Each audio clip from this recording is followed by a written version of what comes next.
بسم اللہ الرحمن الرحیم۔ سورہ حج وَمَن يُعَظِّمْ شَعَائِرَ اللَّهِ فَإِنَّهَا مِن تَقْوَى الْقُلُوبِ، جو اللہ کی نشانیوں کی تعظیم کرتے ہیں وہی متقی ہیں۔ اللہ کی نشانی وہ دمبا تو ہو سکتا ہے جو حضرت اسماعیل کی جگہ ذبح ہو گیا، کیوں؟ اس لیے کہ قربانی کی یاد ہے، اور وہ قربانی جس کے عوض اللہ نے دمبے کو قبول کر لیا اور حضرت اسماعیل کو زندہ رکھا،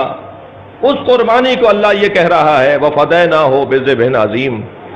ہم اس قربانی کو ایک بڑی قربانی پر مؤخر کر رہے ہیں۔ یعنی چھوٹی قربانی کو یاد رکھنا تعظیم شاعر الہی ہے، اور جو قربانی بڑی قربانی کی وجہ سے قبول نہیں کی گئی اور رد کر دی گئی یا مجھے اس وقت میں قبول نہیں کیا گیا اور کہا نہیں تمہاری نسل سے بڑی قربانی ہم لیں گے، ابھی ہم اسماعیل کے گلے پہ چھری نہیں دیکھنا چاہتے، ایک اسماعیل تو میں نہیں دیکھنا چاہتا، مجھے تو 18 اسماعیل چاہیے، جسے اقبال کہتے ہیں اللہ اللہ بائے بسم اللہ پدر، مانیے ذبح عظیم آمد پسر، وَفَدَيْنَاهُ بِذِبْحٍ عَظِيمٍ، ہم نے اے ابراہیم تمہاری قربانی کو مؤخر کر دیا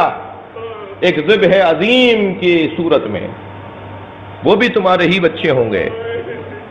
وہ بھی تمہاری ہی نسل ہوگی، مگر ایک نہیں، اللہ اکبر، 58 آل ابو طالب شہید ہوئے ہیں۔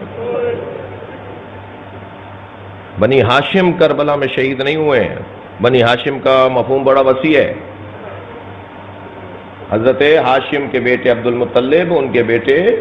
حضرت ابو طالب، حضرت ہاشم کی نسل کربلا میں قربان نہیں ہوئی ہے، ابو طالب کی نسل قربان ہوئی، تو بڑا پیمانہ ہے۔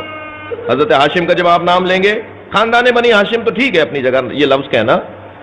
لیکن صرف حضرت ابو طالب کے 58 بچے قربان ہوئے ہیں۔